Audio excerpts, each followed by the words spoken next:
Maria had Now, always let's been the kind consider of how woman these people differential walked past without equations apply noticing. to real-world problems. She moved quietly, worked quietly, and lived quietly.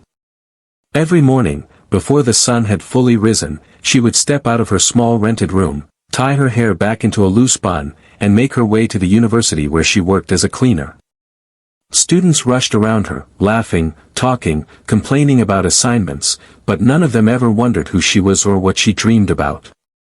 To them, she was simply the woman with the cleaning trolley. She didn't mind the silence. Or at least that was what she always told herself. But deep inside, she carried a small heaviness that grew every time she overheard someone say something like, "People like her wouldn't understand our work," or "She must have dropped out early." People often assumed things about her because of her job, her simple clothes, or her shy voice. No one ever asked her anything.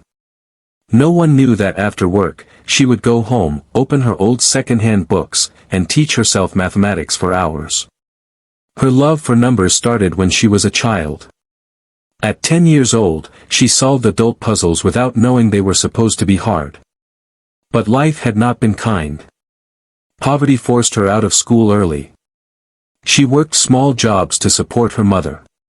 Learning became a quiet dream she kept locked inside. Even now, in her late 20s, she studied only when the world was asleep. She had no teacher, no classroom, and no encouragement.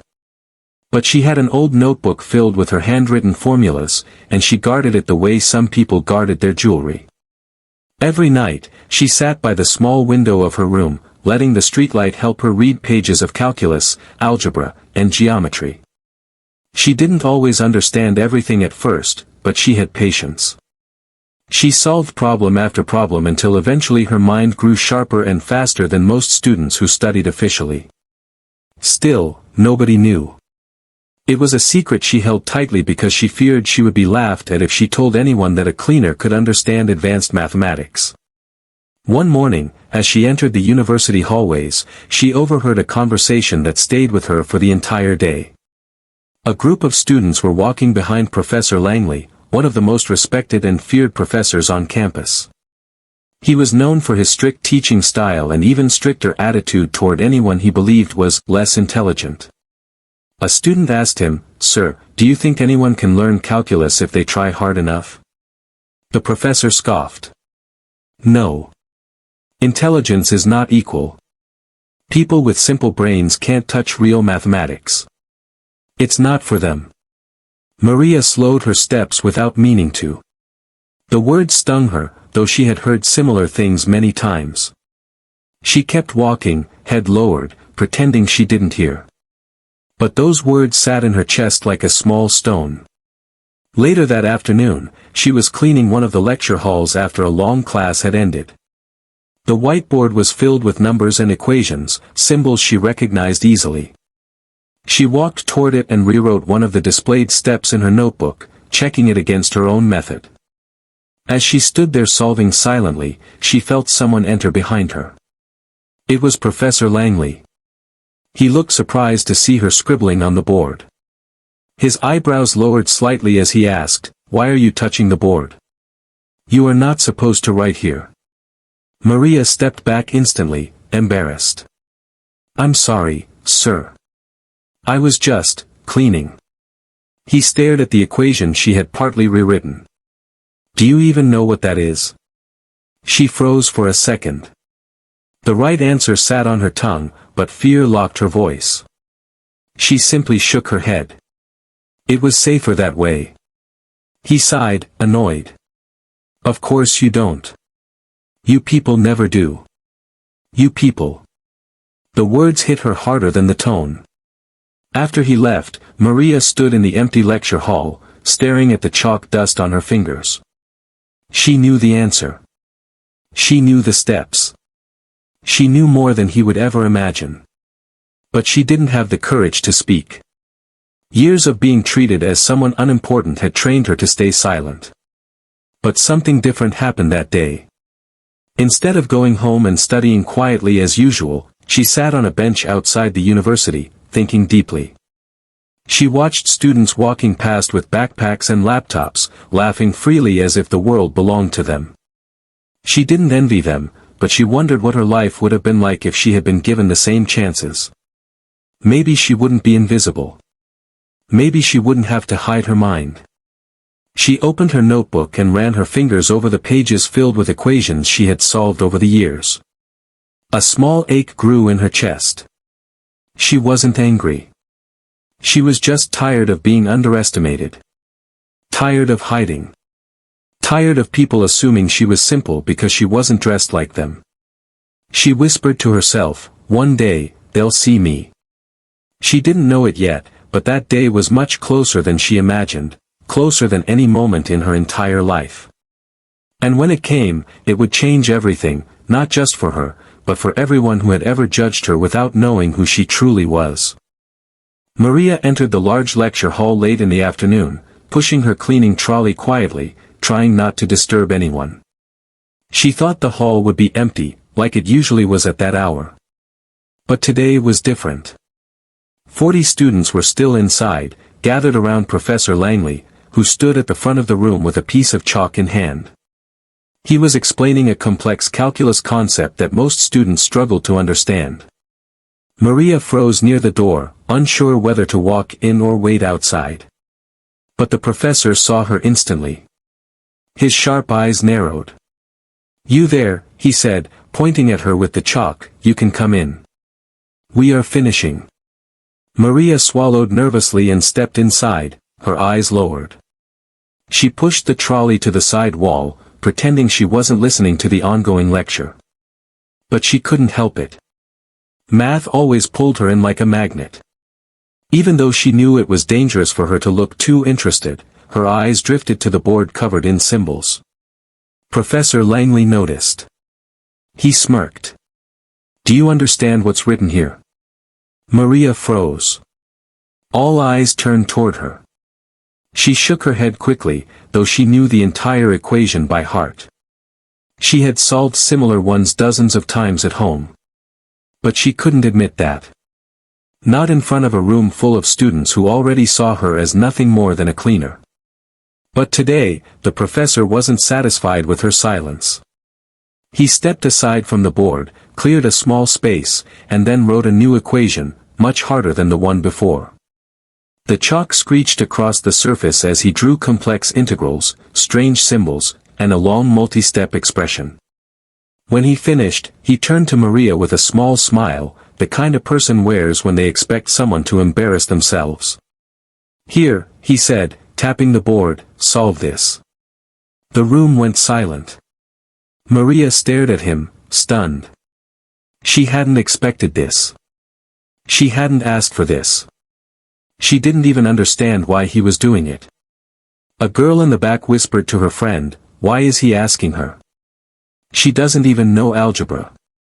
"I think he wants to make a point," another student replied. Maria understood then. The professor wasn't testing her. He was using her to prove something to his class, something cruel. She spoke softly, "Sir, I am just cleaning. I don't need to." "That's exactly why," he interrupted. "To remind the class that hard calculus isn't for everyone. Some people simply don't have the brain for it."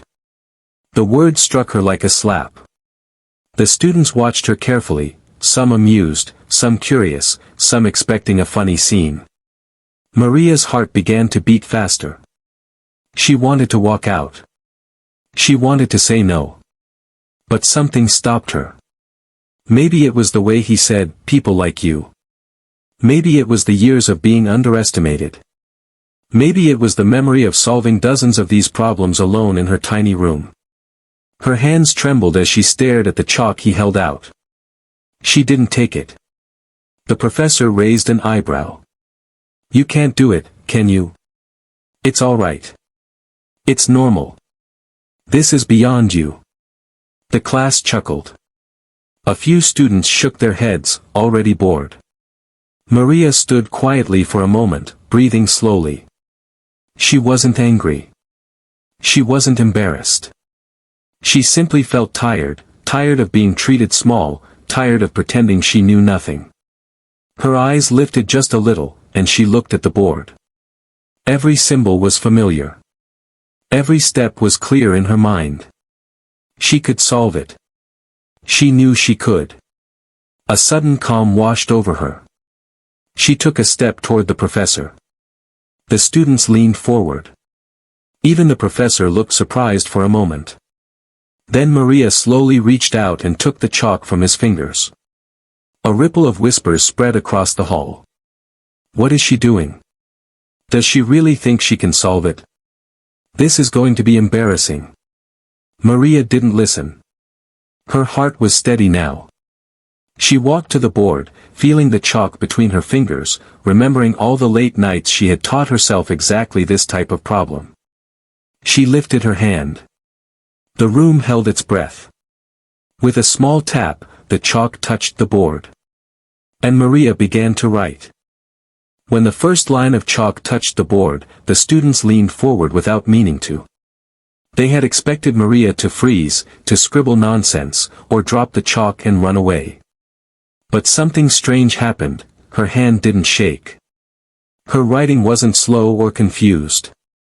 Instead, she wrote the first step with the confidence of someone who had seen this problem many times before. Professor Langley's smirk faded almost instantly.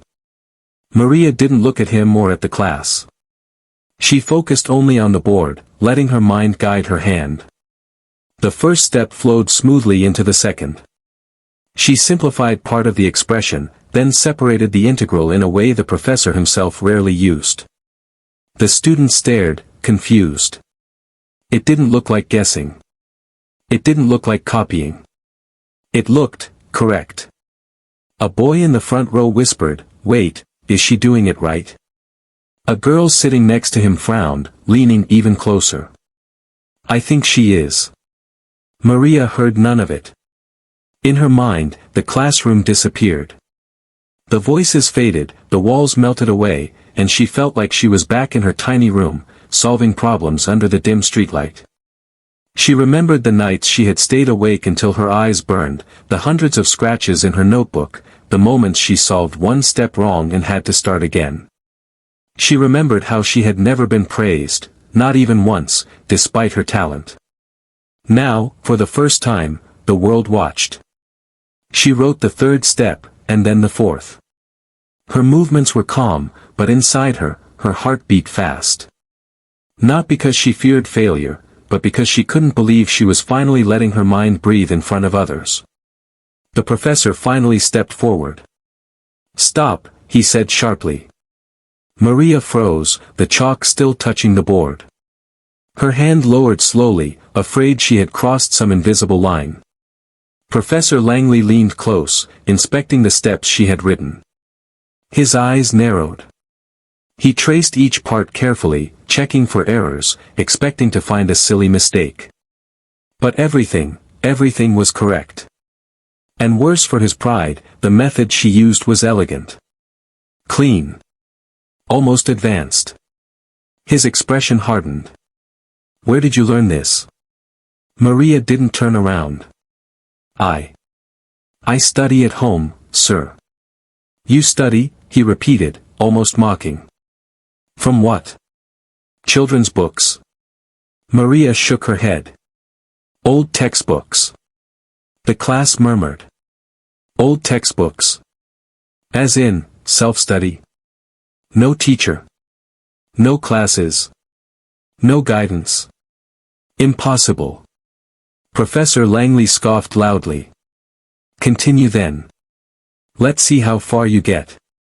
Maria lifted the chalk again. Her hand didn't feel heavy anymore. She solved the integral, simplified another part of the expression, and then moved down the board, step by step, with the quiet intensity of someone who knew exactly where she was going. A student recorded her with his phone, whispering, "This is unbelievable." Another one whispered, "She's solving it faster than half the class ever could." The classroom had changed. The mocking smiles were gone. The half-bored faces now looked focused, curious, even impressed. Some students tried to follow her work but couldn't keep up. They were seeing something rare, someone who solved because she loved the process, not because she chased grades or approval. Maria reached the middle of the problem. This was where most students got stuck. Even the advanced students usually asked for help here. It required a clever trick, a substitution that wasn't obvious. Professor Langley folded his arms. He expected her to stop here. She didn't. With a small breath, she wrote the substitution and continued. The professor blinked, startled. That move, he taught it only to top students. How does she know that? One girl whispered. Maybe she memorized it, another said weakly. No, the first girl replied, shaking her head. Look at her eyes. She's thinking through every step. Maria paused only once, to make sure the next step was correct in her mind. Then she kept writing. A small smile tried to rise on her lips, but she pushed it down. She wasn't done yet. She solved the hardest section of the problem. She moved to the final part. Silence filled the room like thick air. No one blinked. No one breathed loudly. Maria wrote the last expression. Then the second last. Then she circled the final answer. The chalk tapped softly against the board, and the sound felt like a thunderclap. She stepped back, her hand lowering gently. She didn't look proud. She didn't look excited. She looked relieved. Relieved to show even a small part of who she truly was. A boy in the corner whispered, she finished it. A girl muttered, and she did it right. Professor Langley didn't speak. Because for the first time in years, he had absolutely nothing to say. For a long moment, nobody in the lecture hall moved. Maria stood in front of the board, the chalk resting lightly in her fingers, her breathing soft but steady. She didn't turn around. She didn't want to see their faces. She wasn't ready for laughter, or anger, or disbelief. She simply waited. It was Professor Langley who broke the silence first. What is this? He muttered under his breath, stepping closer to the board as if his eyes could not believe what they were seeing. He examined the final steps one by one, searching desperately for a wrong sign, an incorrect symbol, a flawed method, anything he could use to dismiss her work. But he found nothing. Every line was clean. Every transition made perfect sense. Every operation followed advanced reasoning. There were no shortcuts meant to cheat the problem. Nothing was guessed. Nothing was faked. Her solution wasn't just correct, it was elegant. He took another step back, and the chalk dust on the floor seemed louder than his breathing. Maria's hand slipped behind her, holding her wrist nervously. She finally whispered, "Is it wrong, sir?" The professor didn't answer.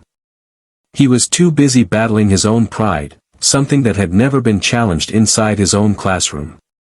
He was known for crushing smart students, for dismissing those who questioned him, for never admitting faults. But this was different. He wasn't facing a top student. He wasn't facing a teaching assistant. He was facing the quiet cleaner he had always ignored. And she had solved a problem that half his PhD students couldn't solve. A ripple went through the class as the silence grew more unbearable. She really did it. No mistakes.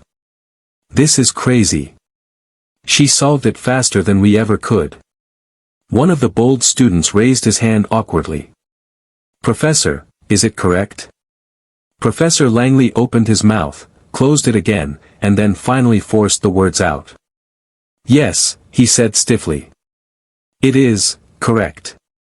A small gasp echoed from the back rows. Maria's head lowered. Not in pride, she was too humble for that, but from pure relief. She had been scared she might embarrass herself. She had been scared she might disappoint herself. But now she knew she had done it right. Still, the fear inside her wasn't gone. The professor slowly turned toward her. His eyes narrowed, not in anger, but in confusion he couldn't hide. "Who taught you this?" he demanded. Maria swallowed. Her voice trembled. "No one, sir." He frowned. "Do not lie. She shook her head gently. I learn from books. Old ones. Some videos. I study at home. The class exchanged stunned glances. At home, a girl whispered. Without a teacher. That's impossible, a boy muttered. You can't learn this alone. But Maria had no reason to lie. She didn't want anything from them. Not praise. Not attention. Not opportunities. She only wanted to live quietly. Professor Langley felt the weight of the moment growing heavier on his shoulders. For years, he had believed intelligence belonged only to those with degrees and privileges. He had looked down on people who didn't fit his picture of educated. But now, standing in front of him, was a woman who had shattered everything he thought he knew, by simply holding a piece of chalk. He stepped closer, lowering his voice. Solve another one. The class murmured. Was he testing her again? Was he trying to break her confidence? Or was he trying to understand her? Maria finally met his eyes. And for the first time, she didn't look afraid. I don't want to prove anything, sir, she said quietly. I only solved it because you asked. Her words were simple, but they struck the room like a hammer. She wasn't proud. She wasn't arrogant. She wasn't showing off. She was simply telling the truth. That only made her brilliance shine brighter. The professor stared at her, completely thrown off. He didn't know how to respond.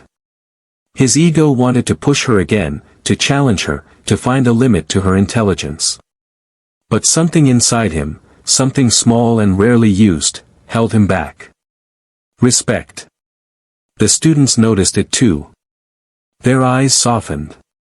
Their murmurs turned to whispers of awe rather than mockery.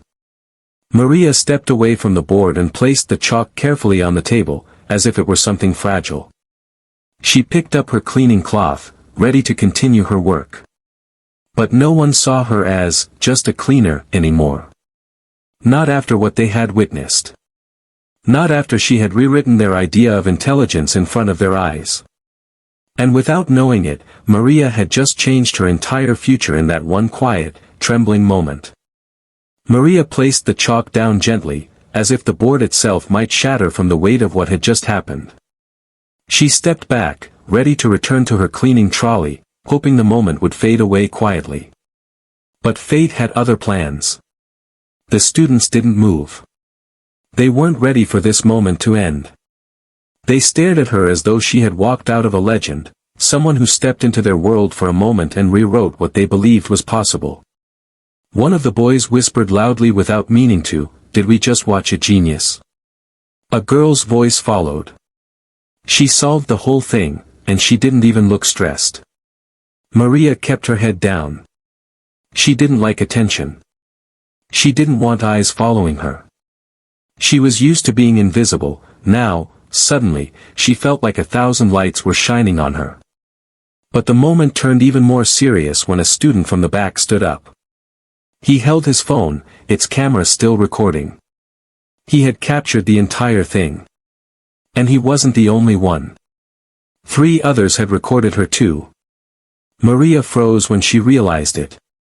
Her heart squeezed inside her chest. She didn't want to be online. She didn't want her face on the internet. She didn't want strangers talking about her life. "Please," she said softly, "don't record me. I don't want trouble." The boy lowered his phone halfway but didn't stop recording. I can't delete this," he said honestly. "People need to see this. You did something incredible." "It's her choice," another student said. But the professor spoke before anyone else. "Give me the phone," Professor Langley ordered sharply. The student stiffened. "Sir, it's mine. Give me the phone." The student hesitated. Then something unexpected happened. Maria stepped between them. Her voice was calm, but firm. "It's all right, sir. There's no need to fight." The professor stared at her. It was the first time he had seen steel in her tone. "Do you want it posted?" he asked. Maria looked down at her hands. They were trembling. I don't know." She had lived her whole life in the background. She had been ignored, underestimated, overlooked. And now one video could thrust her into a world she wasn't prepared for. Professor Langley softened his voice for the first time ever. "You should think carefully. This could change everything." His words were meant to warn her, but they also held a strange hint of admiration, something she never expected to hear from him.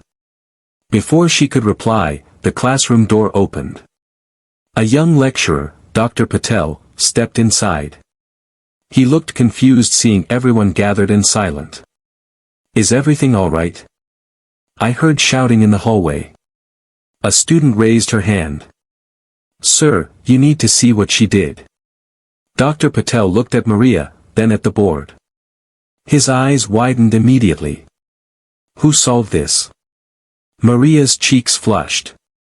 I did." He blinked twice. Then walked toward the board like a man walking toward a miracle.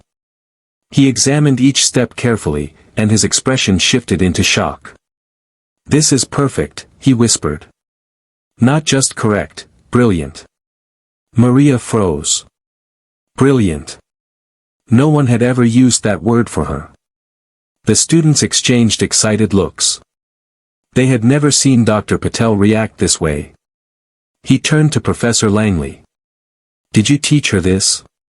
The older professor stiffened. "No." "Then who did?" "She taught herself," a student said, still amazed. Dr. Patel stared at her as if she had just claimed to fly. "Is that true?" Maria nodded slowly. "I learn at home. With old books. It's nothing special." "Nothing special?" Dr. Patel repeated, stunned. "This level of reasoning, this structure. This is rare even in university graduates." He wasn't exaggerating. Maria had not just solved a problem. She had exposed something extraordinary inside her, a kind of natural genius that could not be taught, only discovered. But the moment grew heavier when Dr. Patel saw something else. He noticed her clothes, worn out. Her hands, rough from work. Her badge, maintenance staff. "Are you a cleaner here?" he asked gently. Maria nodded again. Dr. Patel turned slowly toward Professor Langley. His eyes said everything. "How did none of you see her?" But before anyone could speak, the student with the phone lifted it again. "It's already uploading," he whispered. "People are already seeing it." Maria's heart skipped a beat. Her mind went blank. Her life was about to change. Not tomorrow. Not someday. Now. Right now. Because the whole world was about to discover the genius they all ignored. Maria felt her breath catch when the boy whispered that the video was already uploading. She didn't understand how something could change so fast. Just minutes ago, she was invisible, moving quietly between rows of empty desks with her cleaning trolley. Now she was standing in the center of a storm she never asked for. The first notification sound came from a girl's phone. Then a second one. Then a third. Students looked down at their screens, eyes widening. "People are already commenting," a girl said. "This is spreading fast," another whispered. Maria took a step backward. She wasn't used to attention. She didn't know how to face it. She felt like she was standing on a cliff, unsure if she should step forward or run away. Dr. Patel, noticing the panic rising in her eyes, stepped closer. "Maria," he said gently, "it's all right. No one here will harm you." But Maria shook her head. I didn't want this." Professor Langley spoke next, his voice much quieter than before. "You didn't do anything wrong. You only showed the truth." Maria looked at him, surprised. It was the first time the professor had spoken without condescension. It was the first time he saw her as a person, not a job title. Before anyone else could talk, the door opened again. This time, it wasn't a student or a lecturer. It was the head of department, Professor Helena Moore, a woman known for her intelligence and even sharper instincts.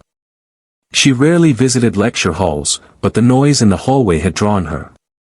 "What is going on?" she asked, her eyes scanning the room. Dr. Patel stepped forward. "Helena, you need to see this." He pointed at the board. She walked toward it slowly, her eyes narrowing as she studied each step. Maria held her breath. Professor Moore was a world-famous mathematician. Her approval or disapproval meant everything. After a long silence, Professor Moore turned to the room. "Who solved this?" Dozens of eyes pointed toward Maria. Professor Moore's expression softened in surprise. "You."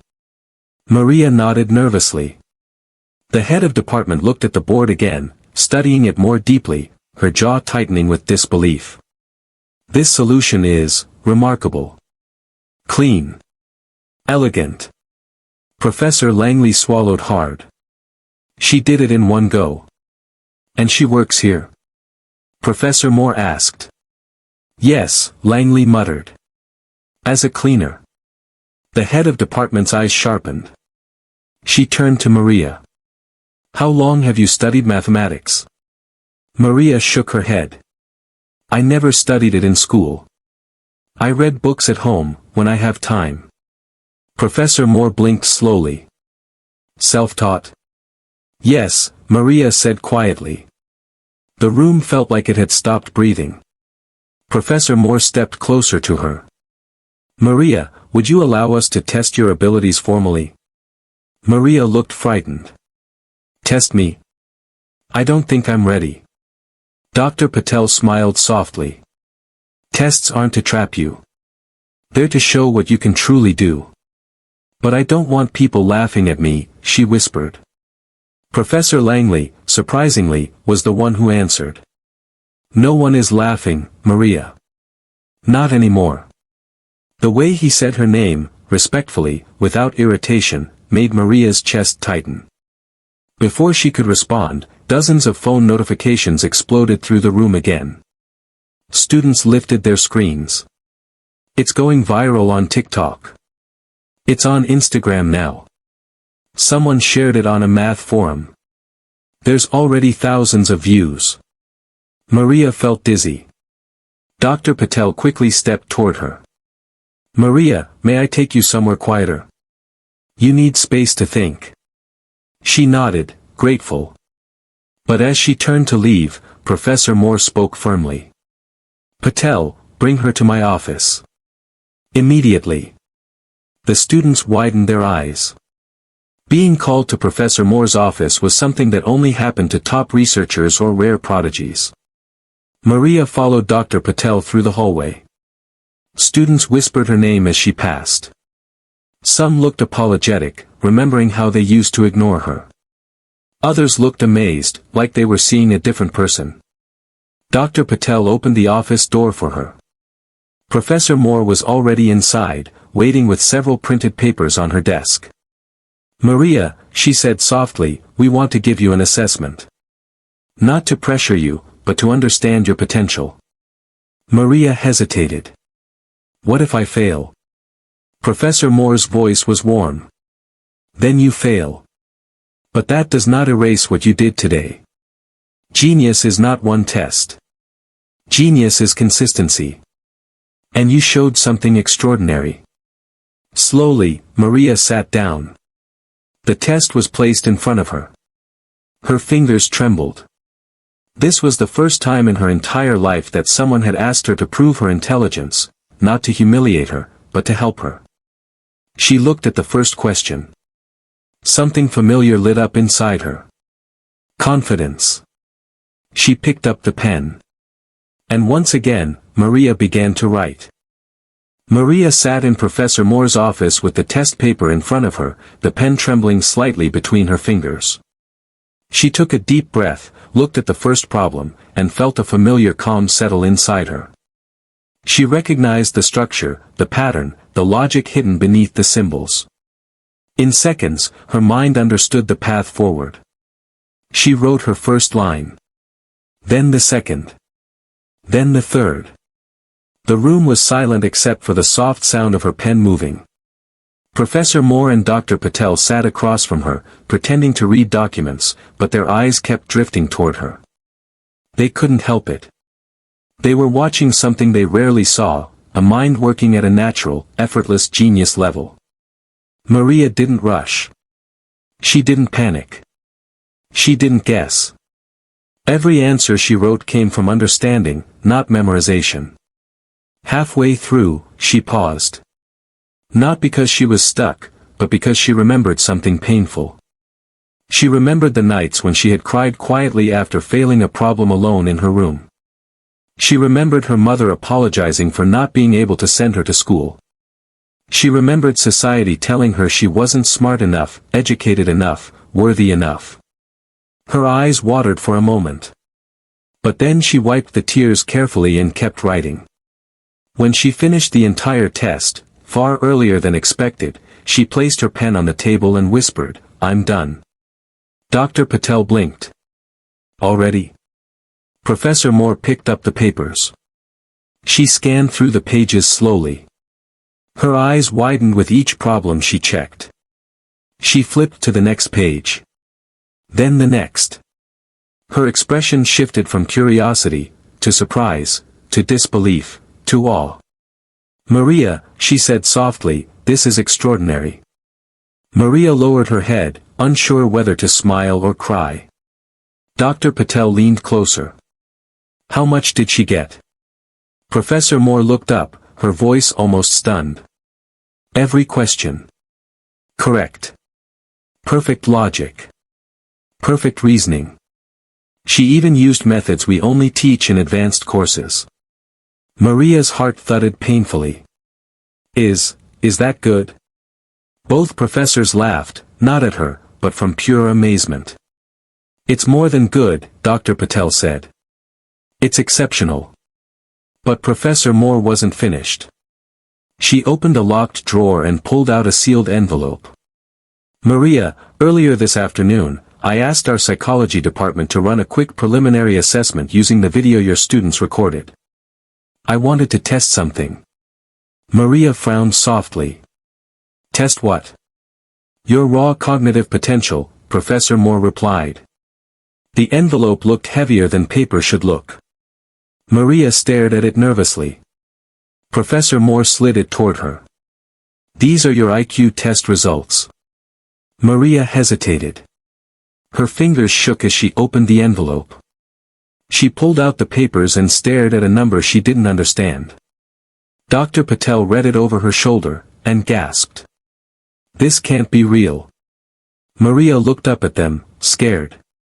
"Is it bad?" Professor Moore's voice softened. "Maria, your IQ score ranks in the top 0.1% of the entire world." Maria froze. "The world," she whispered. "Yes," Dr. Patel said. "You're in the genius range, far beyond normal university levels."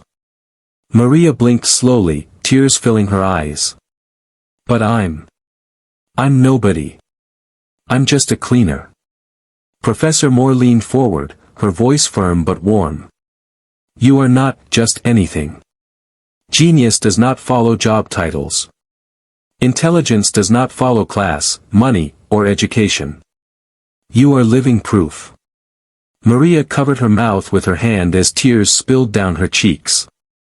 She wasn't crying from pride, but from release. From years of feeling small, unseen, unimportant. From a lifetime of being told she was simple, ignorant, nothing. Dr. Patel placed a gentle hand on her shoulder. "Maria, you're a rare kind of mind. You deserve every opportunity." Before she could answer, someone knocked on the door.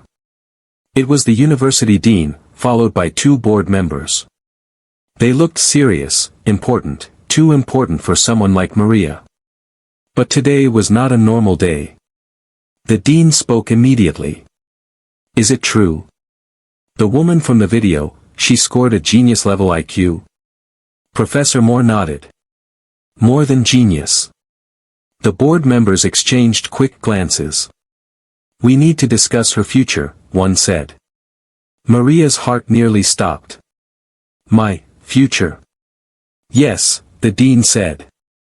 This university cannot let a mind like yours go unnoticed. She expected them to demand something impossible. She expected rules. She expected rejection. Instead, the dean smiled warmly. Maria, we want to offer you a full scholarship. Complete support. A place in our mathematics program. And, if you are interested, a paid research assistant position. Maria's breath shook as she whispered, Why me?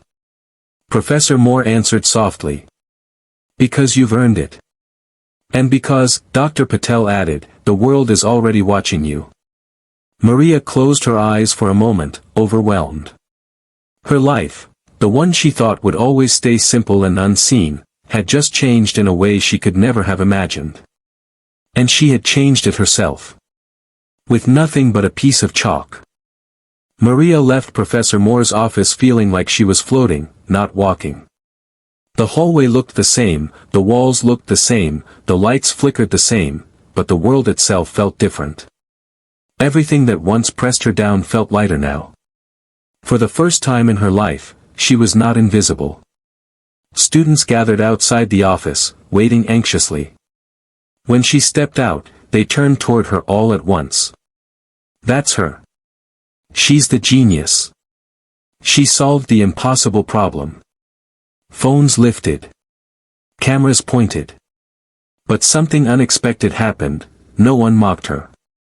No one laughed. They looked at her with respect, admiration, and even a little awe. Maria's hands trembled, but her steps stayed steady.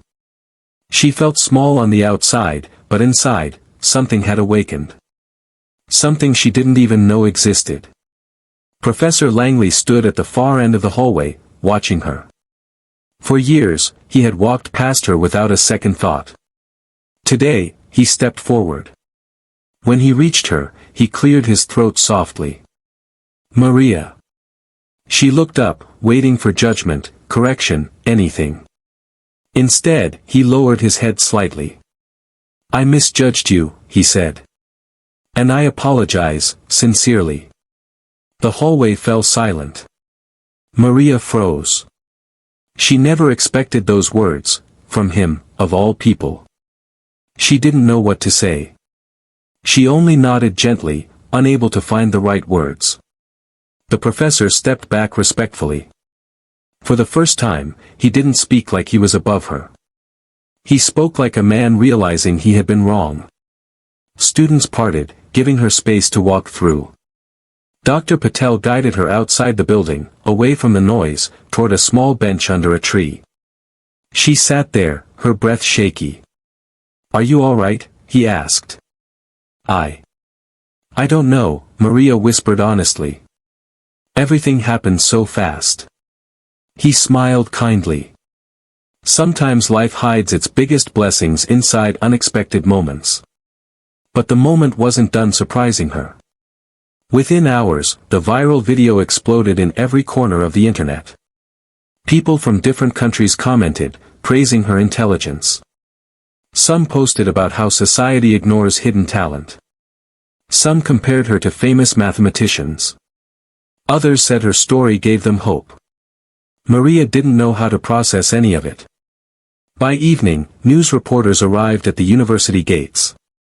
Cameras waited. Microphones pointed toward the entrance.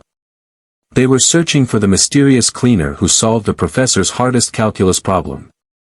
Security had to escort her through a side door to avoid the crowd. Professor Moore invited Maria to stay in her office until the noise settled. The university's board called an emergency meeting. They prepared official statements. Scholarship papers were printed. An ID card was already being made for her as a student.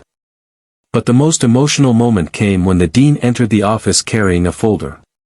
Maria, he said softly, we have discussed your case. The board has unanimously decided that you are to be enrolled as a full-time student, tuition-free. And until your scholarship funds activate, we will provide temporary housing inside staff quarters. Maria blinked fast, tears filling her eyes again. Why are you doing all this for me? The dean smiled warmly. Because we don't reward your background, Maria. We reward your mind. Her lips trembled.